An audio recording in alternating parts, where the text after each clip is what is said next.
সবাই বউ নিয়ে আসছে, আমি হুমায়ুন ভাইরে নিয়ে আসছি। এটা কি নিউজিল্যান্ড নাকি সুইজারল্যান্ড? এটা ফকল্যান্ড। এটা ফকল্যান্ড, এটার নাম ফকল্যান্ড।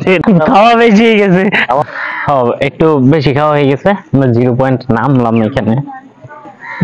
জায়গাটা সুন্দর লাগতেছে, কত সুন্দর জায়গা, শুধু ঘাস আর ঘাস। এই আচ্ছা, এটা কি নিউজিল্যান্ড নাকি সুইজারল্যান্ড? এটা ফকল্যান্ড। এটা ফকল্যান্ড, এটার নাম ফকল্যান্ড।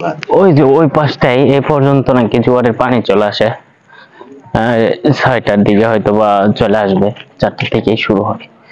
তবে জায়গাটা যৌবন তো সুন্দর লাগতেছে। ঘাস দেখেন, কোনো কাদা নাই, মাটি নাই, শুধু ঘাস আর ঘাস। বোঝা যাইতেছে কিনা কতটুকু জানি না। কক্সবাজার আসলে এটা না করলে আসলে কক্সবাজার ভ্রমণটাই মানে পরিপূর্ণ নয়, এরকম মনে হয়। এর পিছনে হচ্ছে যৌবন আর হচ্ছে সুন্দরী গাছ। এখানে সবচেয়ে বেশি হচ্ছে সুন্দরী গাছ আর যৌবন। হ্যাঁ হ্যাঁ, এই যে এইটুকু অনেক সুন্দর দেখা যাচ্ছে। ওই পিছনে টারবাইন ঘুরতেছে, আবার দূরে দেখা যাচ্ছে।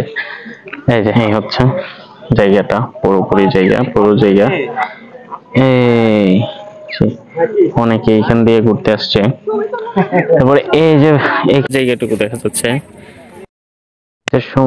জোয়ারের পানি চলে আসে, সবাই বউ নিয়ে আসছে, আমি হুমায়ুন ভাইরে নিয়ে আসছি।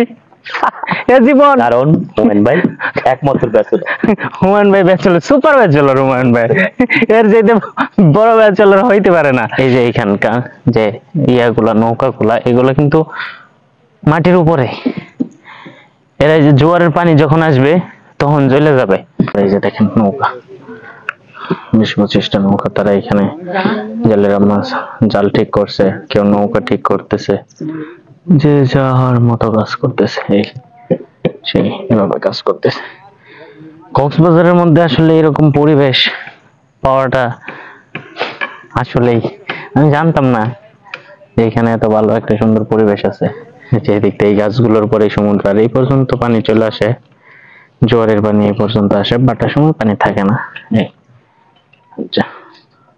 এই হচ্ছে 360 ডিগ্রি। আর আপনাদের তো ওই পাশ দিয়ে সুন্দর মনোরম জায়গা দেখালামই। আসলে মহেশখালী মেইন যে আকর্ষণ এটা হচ্ছে এই 0 পয়েন্ট, আর হচ্ছে আমরা যে মন্দিরটা দেখে আসলাম পূর্বে, ওই মন্দিরটাই। আর পাহাড়, পানি শেষ করে দেন। এই হচ্ছে মূল জায়গা, মূল আকর্ষণ। এখানকার যে প্রাকৃতিক পরিবেশ, ঘাস, সুন্দর সবুজ ঘাস, এইটাই এখানে। আর হচ্ছে যৌবন।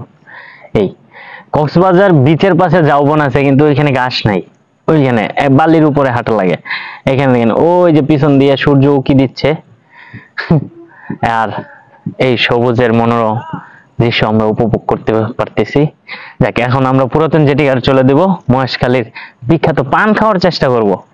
আমরা খাবো, আপনারা খাওয়ার চেষ্টা করবেন, এবং যদি আসতে না পারেন দেখে উপভোগ করবেন। এটা হচ্ছে পুরাতন জেটি ঘাট, ওই পিছনে নামলাম, আমরা যাচ্ছি মহেশখালী পান খাওয়ার উদ্দেশ্যে, এবং ওইখান থেকে আমরা চলে যাবো। এগুলো হচ্ছে সুন্দরবনে সুন্দরী গাছ, আবার কেওড়া গাছ আছে। এইখানে থাকার হোটেল আছে, তারপরে হচ্ছে এখানে বিশ্রামাগার আছে। আইসা আপনারা সরকারি এখানে বিশ্রাম নিয়ে ঘুরতে পারবেন, দেখতে পারবেন। থাকার তো মোটামুটি মানের সুন্দর হোটেলও আছে, যদিও এইখানে থাইকা দেখার মতো কিছু নাই। আপনি সারাদিন সময় নিয়ে আসলে এই পুরোটা দ্বীপ দেখে যেতে পারবেন। এখানকার যে পরিবেশ, পরিবেশ, প্রাকৃতিক পরিবেশ, পরিবেশটা খুব উপভোগ। এখানে আরেকটা জিনিস হচ্ছে, দ্বীপটা ছোট হলেও এইখানে মানুষজন অনেক বেশি। যে আপনারা যারা দেখতেছেন সবাই কিন্তু এখানকার ভ্রমণ পিপাসু না, এখানকার লোকাল।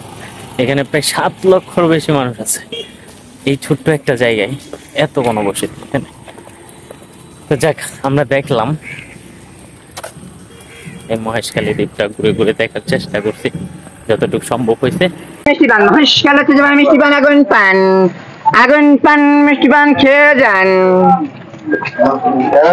মহেশখালীর আগুন পান মিষ্টি গান খেলাম, কিন্তু মুখের মধ্যে যাওয়ার পরে আর কিছু পাইতেছি না। মুখের মধ্যে যায় সব হাওয়া হয়ে গেছে, হাওয়ায় মিঠাইয়ের মতো সব চুপসে গেছে, কারণ পানটা ভালো লাগছে, অনেকগুলা মশলার মিক্স ছিল এখানে। তো হুমায়ুন ভাই, পান কেমন লাগছে আপনার? এবারে 10-এ কত দিবেন? 10-এ 7। পান শেষ, 1 মিনিটেই পান শেষ, মুখের পান মিলাই গেছে। কারণ আমরা আসছি পুরাতন জেটি ঘাটে, কিন্তু পানি নাই। এবারে পানি আসলে তারপরে আমরা আবার এখান থেকে হয়তো বা যেতে পারবো। ভাটা চলতেছে, ভাটার জন্য আমরা একটু অপেক্ষা করবো, তারপরে হয়তো আমরা কক্সবাজারের উদ্দেশ্যে রওনা দেবো। দেখেন